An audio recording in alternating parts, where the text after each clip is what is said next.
સુરતના ડુમ્મસમાં રહેતી યુવાન કામ માટે જવાનું કહીને ઘરેથી નીકળ્યા બાદ વેસુ એલિગન્ટ હોટલમાંથી તેની લાશ મળી આવતા ચકચાર મચી જવા પામી છે. લાશ ઉપર ઈજાના નિશાન જોવા મળતા પરિવારે હત્યાની આશંકા વ્યક્ત કરી છે. હાલ પોલીસે સમગ્ર મામલે તપાસ હાથ ધરી છે. મૂળ મહેસાણાના ઉજાણા વતની અને હાલ ડુમ્મસ રોડ પર આવેલા ઓડી કાર શોરૂમ પાસેની વીરભદ્ર હાઇટ્સમાં રહેતા 35 વર્ષીય અક્ષર જિગ્નેશભાઈ શાહ બેંગ્લોરની ખાંગની કંપનીમાં સોફ્ટવેર એન્જિનિયર તરીકે છેલ્લા 3 વર્ષથી વર્ક ફ્રોમ હોમ કામ કરતા હતા. સંયુક્ત પરિવાર સાથે રહેતા અક્ષત શાહ અને 1.5 વર્ષનો પુત્ર છે. સોફ્ટવેર એન્જિનિયર અક્ષત શાહ આજે બપોરે ઓફિસના કામ માટે જવાનું કહીને ઘરેથી નીકળ્યા હતા. દરમિયાન સાંજે 4 વાગે તેઓ વેસુ વિસ્તારના એલિગન્ટ હોટલના ચોથા માળેથી ઘાયલ અવસ્થામાં નીચે પટકાયા હતા. દરમિયાન તેમને કોઈ રાહદારીએ જોતા હોટલના સ્ટાફને જાણ કરી હતી. બાદમાં તેમને સારવાર માટે નવી સિવિલ હોસ્પિટલ લાવવામાં આવ્યા હતા, જ્યાં તેમને મૃત જાહેર કરાયા હતા.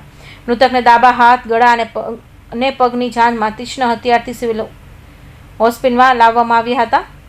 આ મામલે ખરોડા પોલીસ તપાસ કરી રહી છે કે મૃતક અક્ષતની માતા સહિતનો પરિવાર નવી સિવિલ હોસ્પિટલમાં પહોંચ્યો હતો, જ્યાં પરિવારજનોએ હૈયાફાટ રુદન કર્યું હતું. દીકરાના મોતના આઘાતમાં માતાની તબિયત લથડતા તેણીને નવી સિવિલ હોસ્પિટલમાં પ્રાથમિક સારવાર આપવામાં આવી હતી. પરિવારજનોએ અક્ષતની હત્યા થઈ હોવાના આક્ષેપ કર્યા હતા. પોલીસ તપાસમાં સીસીટીવી ફૂટેજ સામે આવ્યા છે. સીસીટીવી ફૂટેજમાં મૃતક અક્ષત બપોરે 1 કલાક અને 17 મિનિટે હોટલમાં જતો દેખાય છે. બનાવમાં હત્યાની આશંકા સેવાઈ રહી છે, જેથી પોલીસે આગળની કાર્યવાહી સાથે વધુ તપાસ હાથ ધરી છે. Bureau report, Hind TV news, Surat.